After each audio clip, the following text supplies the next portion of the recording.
जय श्री कृष्णा। राधे राधे। आज हम सुन रहे हैं अधिक मास महात्म्य के अध्याय 29 की पावन कथा। सर्वप्रथम भगवान का ध्यान करते हुए सभी बोलिए ओम नमो भगवते वासुदेवाय नमो नमः। ओम श्री कृष्णाय नमो नमः। पिछले अध्याय की कथा में हम सबने श्रवण किया था। बंदर के एक वृक्ष से दूसरे वृक्ष पर जाते हुए वह बंदर कुंड में गिर पड़ा और 5 दिन के बाद वह मृत्यु को प्राप्त हो गया। तब वहां पर एक विमान आया जो कि सुंदर नाचती हुई अप्सराओं, गंधर्वों और किन्नरों से सुशोभित था।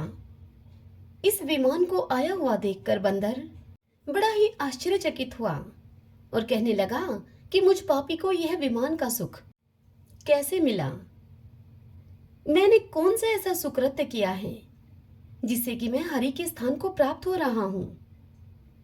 अब आज इससे आगे की कथा सुनते हैं। उस कैदरिये अर्थात उस बंदर के ऐसे वचनों को सुनकर भगवान विष्णु के दूत कहने लगे, तुमने कोई बड़ा भारी कार्य नहीं किया है। सबसे उत्तम मास कैसे नहीं जाना। यह पुरुषोत्तम मास श्री विष्णु का प्रिय है और महापवित्र है। इस मास में तुमने ऐसा तप किया है जो कि देवताओं को भी नहीं प्राप्त हो सकता। अनजाने में ही मुख के रोग से तुम्हारा निराहार व्यर्थ हो गया। तुमने बंदरपन की चंचलता से वृक्ष के फल तोड़कर पृथ्वी पर फेंक दिए। उनसे दूसरे मनुष्य तृप्त हो गए और अंदर के बड़े भारी दुख से तुम पानी भी नहीं पी सके। इसीलिए तुम्हारे अनजाने में ही तुमसे बड़ा भारी तप हो गया और फलों के गिराने से परोपकार भी हो गया। तीर्थ में 5 दिन तक गोते भी खाए तुमने। इसी से पुरुषोत्तम मास में तुम्हारा स्नान का फल भी हो गया। इस प्रकार तुम रोगी का अनजाने में ही सही तप हो गया और उसी तप का यह तुम्हें फल मिल रहा है। श्री नारायण नारद जी को इतनी कथा सुनाकर आगे कहते हैं कि हे नारद, इस प्रकार कहे हुए अपने भाग्य को सुनकर वह गोलोक को जाकर प्राप्त हो गया। इस आश्चर्य को देखकर सभी देवता चकित हो गए और पुरुषोत्तम की बड़ाई करते हुए सभी अपने अपने स्थान को चले गए। भगवान नारायण से इतनी बात सुनकर नारद जी आगे कहते हैं कि हे तपोधने, आपने दिन के प्रथम भाग का मुझसे कृत्य कहा। पिछले भाग का कृत्य कैसे करना चाहिए, सो आप कृपा करके मुझसे वह भी कहिए। तब नारायण बोले, हे नारद, प्रातः काल का कर्म विधि से समाप्त करके फिर मध्याह्न काल की संध्या करके तिलों से तर्पण करें। अतिथि के लिए द्वार पर देखें। जो अतिथि भाग्य से गौ के दोहने के समय आपके घर में आ जाए तो उस अतिथि की पूजा करें। अत्यंत भक्ति से यथाशक्ति अन्न आदि से उसको संतुष्ट करें। भगवान यम कहते हैं कि पूर्व की तरफ मुख करके मौन होकर शुद्ध सुंदर पात्र में अन्न की सराहना करता हुआ भोजन करें।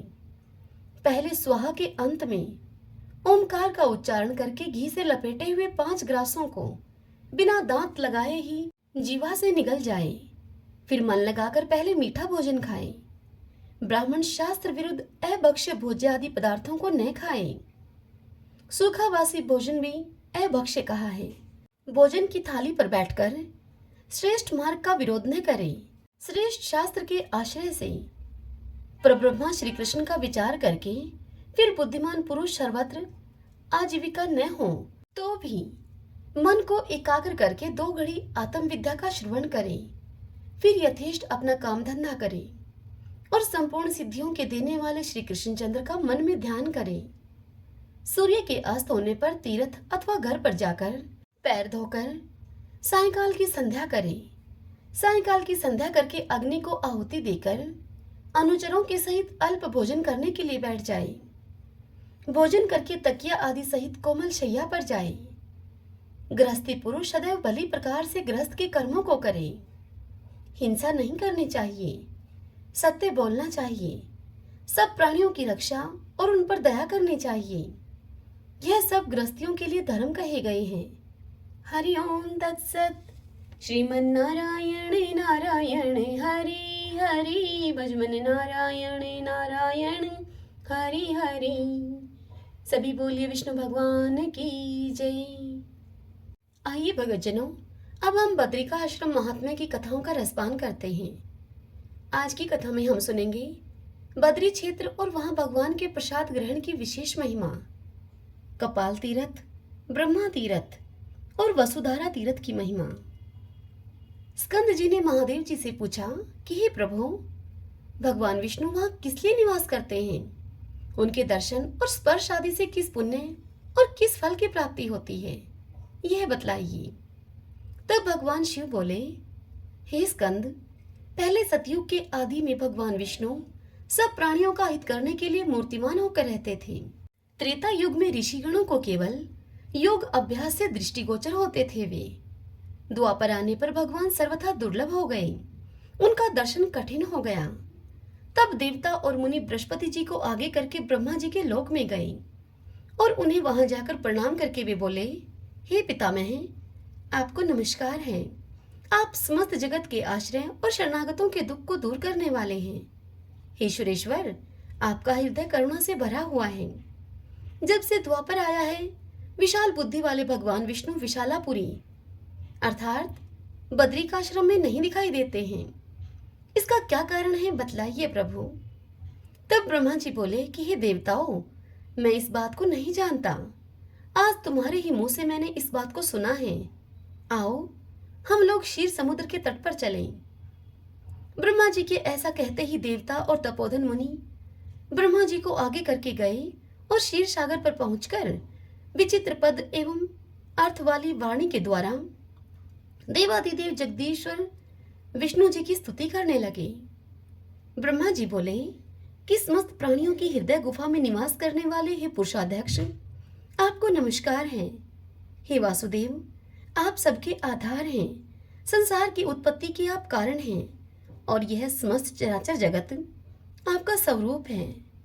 आप ही संपूर्ण भूतों के हेतु पति और आश्रय हैं। एकमात्र सुंदर पुरुषोत्तम, आप अपनी माया शक्ति का आश्रय लेकर विचरते हैं। आप एक होकर भी अनेक रूपों में व्यक्त होते हैं। सर्वत्र व्यापक होने पर भी दयावश भक्तों के हृदय कमल में भ्रमर की भांति आप विराजते हैं और उन्हें नाना प्रकार से आनंद देते हैं। आप जगदीश्वर विष्णु को मैं प्रणाम करता हूँ, जिनके नामों की सुधा का रस एक बार भी पी लेने पर मनुष्य मोक्ष सुख को तिनके की भांति ठुकरा देता है। उन भगवान विष्णु का मैं भजन करता हूँ। इस प्रकार स्तुति करने पर भगवान विष्णु क्षीर सागर से ऊपर उठे। उन्हें केवल ब्रह्मा जी ने ही देखा, वे ही प्रभु को देख सके। अन्य लोगों ने न तो उन्हें देखा और न ही उनको जाना।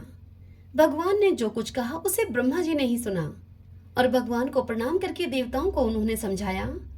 ब्रह्मा जी बोले, हे देवताओं, सब लोगों की बुद्धि खोटी हो गई है। यह देखकर भगवान उनकी दृष्टि से छिप गए हैं। यह सुनकर सभी देवता स्वर्ग को चले गए। तब मैंने सन्यासी का रूप धारण करके नारद तीर्थ से भगवान विष्णु को उठाया और समस्त लोगों के हित की इच्छा से विशालापुरी में स्थापित कर दिया। विशालापुरी बद्रिकाश्रम को कहते हैं।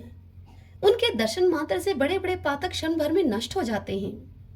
हे षडानंद, बद्री तीर्थ के स्वामी भगवान श्री हरि का दर्शन करके मनुष्य धर्म और अधर्म पर विजय पाकर अनायास ही मोक्ष को पा जाते हैं। बद्री तीर्थ में साक्षात भगवान नारायण निवास करते हैं। कलिकाल को पाकर जिन्हें मोक्ष प्राप्त करने की इच्छा हो, उन्हें बद्रिका क्षेत्र का दर्शन अवश्य करना चाहिए, क्योंकि वहां ज्ञान और योग साधन के बिना ही केवल एक जन्म में मनुष्य मोक्ष प्राप्त कर लेता है। बद्री क्षेत्र जैसे दीपक को देखने से अंधकार की बाधा नहीं रहती, वैसे ही बद्री क्षेत्र का दर्शन कर लेने पर मनुष्य को जन्म मृत्यु का भय नहीं रह सकता। भगवान बद्रीनाथ को मैं प्रणाम करता हूँ। बद्री क्षेत्र में पग पग पर भगवान विष्णु की प्रदक्षिणा होती है।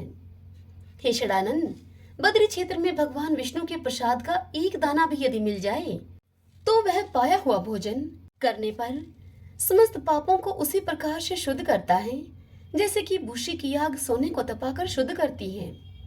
भगवान विष्णु नारद आदि ऋषियों के साथ जिस अन्न को ग्रहण करते हैं, वह प्रसाद अंतःकरण की शुद्धि के लिए सबको बिना विचारे ही भोजन करना चाहिए।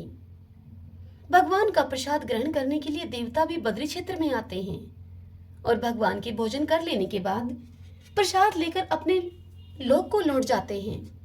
इसी प्रकार प्रहलाद आदि भक्त वहां प्रसाद लेकर भगवान के धाम में जाते हैं।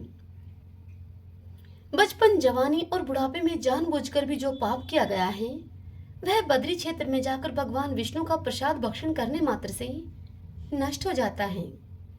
जिस पाप के लिए प्राणों का अंत कर देना ही प्रायश्चित बतलाया गया है, वह पाप भी बद्री क्षेत्र में भगवान विष्णु का प्रसाद खाने मात्र से निवृत्त हो जाता है।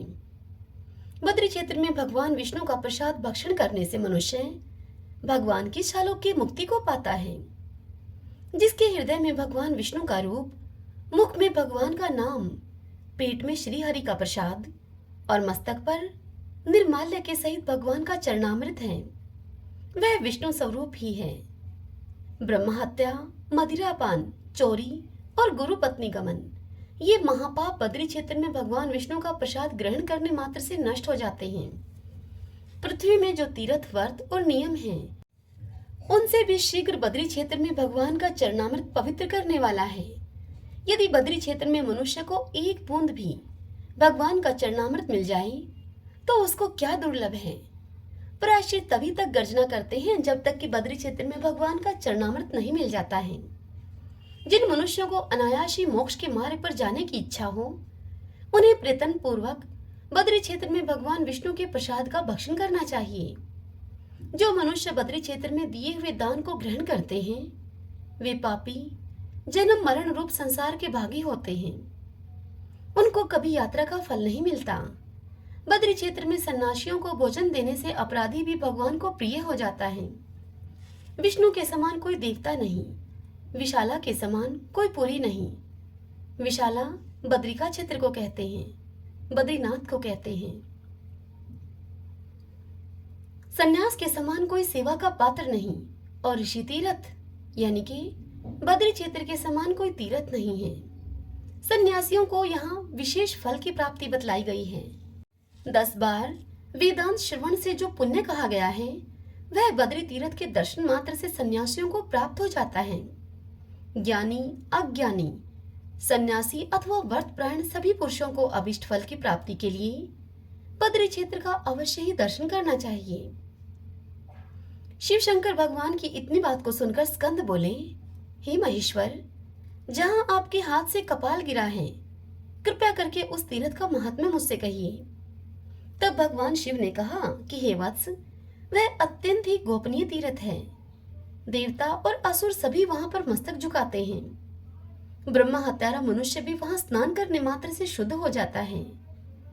पाप मोचन कपाल तीर्थ में 5 तीर्थ हैं। उनमें किया हुआ स्नान, तप और दान सब अक्षय होता है। वहां विधि पूर्वक पिंडदान देकर पितरों को नरक से उद्धार करें, यह पितृ तीर्थ कहा गया है। वहां तिल से तर्पण करने पर पितृ उत्तम स्वर्गलोक को जाते हैं।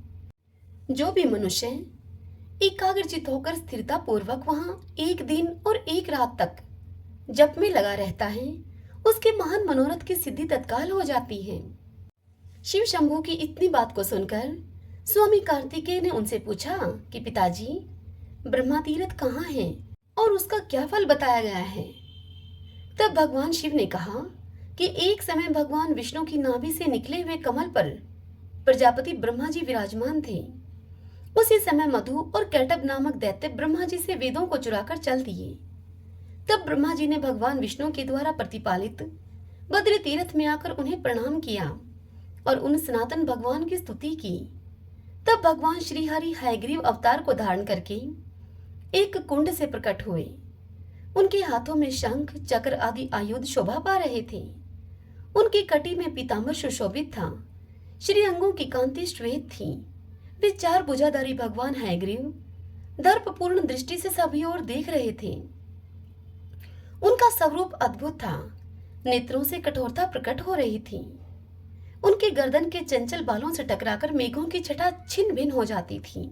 वे अपने दिव्य तेज से समस्त ज्योतिर्मय ग्रहों की प्रभा को तिरस्कृत कर रहे थे। भगवान बड़ी कृपा करके इस अद्भुत रूप में ब्रह्मा जी के आगे खड़े हुए। उन्हें देखकर ब्रह्मा जी भी आश्चर्यचकित हो उठे। उनके नेत्रों में प्रसन्नता छा गई और वे प्रणाम करके भगवान की स्तुति करने लगे।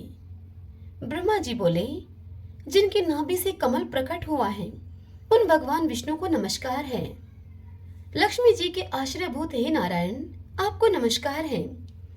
लक्ष्मी निवास विशाल वनमाला धारण करने वाले आपको नमस्कार है। हे विज्ञान स्वरूप, आपको नमस्कार है। सबके हृदय गुफा में निवास करने वाले आपको नमस्कार है। जो समस्त इंद्रियों के स्वामी और परम शांत हैं, उन भगवान विष्णु को नमस्कार है। अपने भक्तों की रक्षा करने के लिए शरीर धारण करने वाले भगवान शारंग पाणी को नमस्कार है।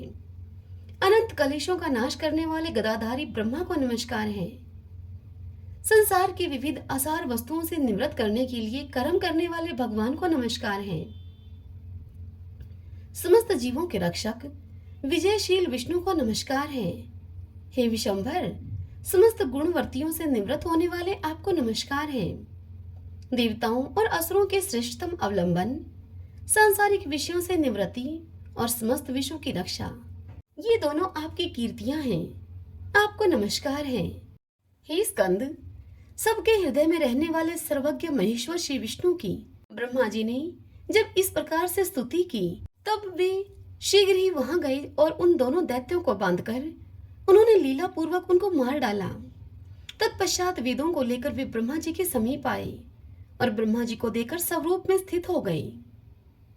तब से ब्रह्मा के द्वारा प्रकट किया हुआ वह तीर्थ तीनों लोकों में ब्रह्म कुंड के नाम से विख्यात हुआ। उस ब्रह्म कुंड के दर्शन मात्र से महापात की मनुष्य भी पाप रहित होकर तत्काल ब्रह्मालोक में चले जाते हैं।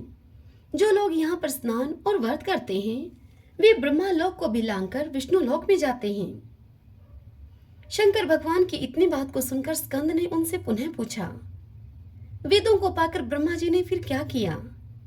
तब श्री महादेव जी बोले कि वत्स, बद्री का आश्रम तीर्थ देखकर चारों वेद ब्रह्मा जी के साथ जाना नहीं चाहते थे। तब सिद्धों के समझाने पर वेदों ने दो स्वरूप धारण किए। द्रव्य रूप से तो वे बद्री का आश्रम तीर्थ में रह गए और ज्ञान रूप से ब्रह्मा जी के वे साथ चले गए। तदंतर ब्रह्मा जी ने वेदों के अनुसार विधि पूर्वक तीनों लोकों को रचा। इस और ब्रह्मा कुंड में जहां द्रव्य रूपी वेद स्थित हैं, वहां पर किए हुए स्नान, दान और तप प्रलय काल तक नष्ट नहीं होते। फल रूप से वैदिक ज्ञान की अभिलाषा रखकर जो मनुष्य वहां 3 उपवास करते हैं, वे चारों वेदों की व्याख्या करने वाले होते हैं। वे तीर्थ से उत्तर जल रूपा सरस्वती जी हैं, जो अपने नाम का जप करने पर मनुष्यों की जड़ता का नाश करती हैं। सरस्वती के जल में स्थित होकर एकाग्रचित से जो जप करता है, उसका मंत्र कभी खंडित नहीं होता। जगदीश्वर विष्णु ने तीनों लोकों का हित करने के लिए वाक वैभव प्रदान करने वाली सरस्वती नदी का विधि पूर्वक यहाँ स्थापन किया है। इस तीर्थ के दर्शन, स्पर्श, स्नान, पूजन, स्तुति और प्रणाम करने से मनुष्य के कुल में कभी सरस्वती से बिछो नहीं होता। सरस्वती के दक्षिण भाग में ध्रुवधारा नाम से प्रसिद्ध इंद्रपद तीर्थ है, जहाँ इंद्र ने तपस्या की थी।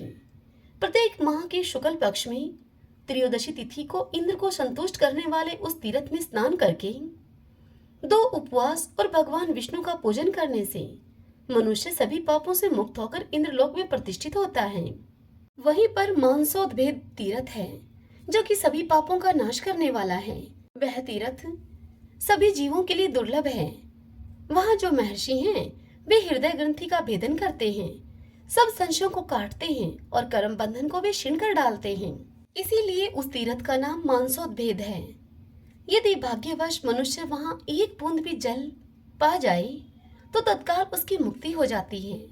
जो मन के विषयों को जीत चुके हैं, जिनकी बुद्धि अत्यंत तीक्ष्ण है और जो फल, मूल एवं जल का आहार करके रहते हैं, ऐसे महर्षिगण वहां की पर्वतीय गुफाओं में निवास करते हैं।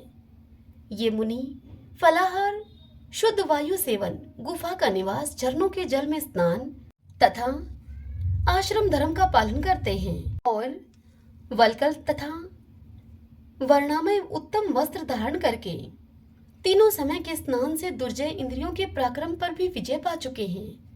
यहाँ पर बिना इच्छा की भी मुक्ति होती है। यदि कोई प्रमादवश किसी वस्तु की कामना करता है, तो उस कामना के अनुसार फल भोग लेने पर फिर उसकी मुक्ति होती ही है। मानसोद्भेद तीर्थ से पश्चिम वसुधारा नाम से प्रसिद्ध एक मनोहर तीर्थ है। कहते हैं कि त्रिलोकी में बद्री का आश्रम सभी तीर्थों से श्रेष्ठ है। यह बात नारद जी के मुख से सुनकर सभी वसु वहां गए। उन्होंने पत्ते चबाकर और जल पीकर वहां बड़ी ही कठोर तपस्या की। इससे उन्हें भगवान का दर्शन प्राप्त हुआ और वे सभी वसु आनंद में डूब गए। इस प्रकार नारायण देव का दर्शन करके उनसे मनोरम वरदान के रूप में हरि भक्ति, सुख और ऐश्वर्य को पाकर वे बहुत ही प्रसन्न हुए। इस वसु तीर्थ में स्नान और आचमन करके भगवान जनार्दन का पूजन करने से मनुष्य इहलोक में सुख भोगता है और अंत में परम पद को प्राप्त होता है। यहाँ पुण्य आत्मा पुरुषों को जल के मध्य से ज्योति निकलती हुई दिखाई देती है, जिसे देखकर मनुष्य फिर गर्भवास में नहीं आता। यहाँ 3 दिन तक पवित्र होकर उपवास और भक्ति पूर्वक भगवान जनार्दन की पूजा करने से साधु पुरुष सिद्धों का दर्शन पाते हैं। जो मनुष्य लोभी और चंचल हैं, जो सत्य नहीं बोलते, परिहास के व्यास से पराये धन और पराई स्त्री को कपट से ग्रहण करना चाहते हैं, जिन्होंने सत्कर्मों का त्याग कर दिया है, जो अशांत और अपवित्र रहते हैं, ऐसे मलिन चित्त मानवों को यहाँ कोई फल नहीं मिलता। जो साधन संगलन, शांत, एकाकी और विधि मार्ग का पालन करने वाले हैं, उनके द्वारा यथाशक्ति किए हुए जप, तप, होम, दान और व्रत आदि यह कर्म यहाँ अक्षय फल देने वाले होते हैं। जो मनुष्य भक्ति भाव से विभूषित होकर इस पुण्य तीर्थ के विषय को पढ़ते, पढ़ाते एवं प्रकाशित करते हैं, वे भगवान विष्णु के कल्याण में धाम में जाते हैं। हरि ओम तत्सत। श्रीमन्नारायण नारायण हरि हरि, भजमन्नारायण नारायण हरि हरि। श्री कृष्ण गोविंदे हरे मुरारी, हे नाथे नारायण वासुदेव। श्री कृष्ण गोविंदे हरे मुरारी, हे नाथे नारायण वासुदेव। श्री कृष्ण गोविंदे हरे मुरारी, हे नाथे नारायण वासुदेवा। सभी बोलिए विष्णु भगवान की जय। ओम श्री कृष्णाय नमो नमः। आशा करती हूँ आज की ये कथा आपको पसंद आई होगी। हरे कृष्णा।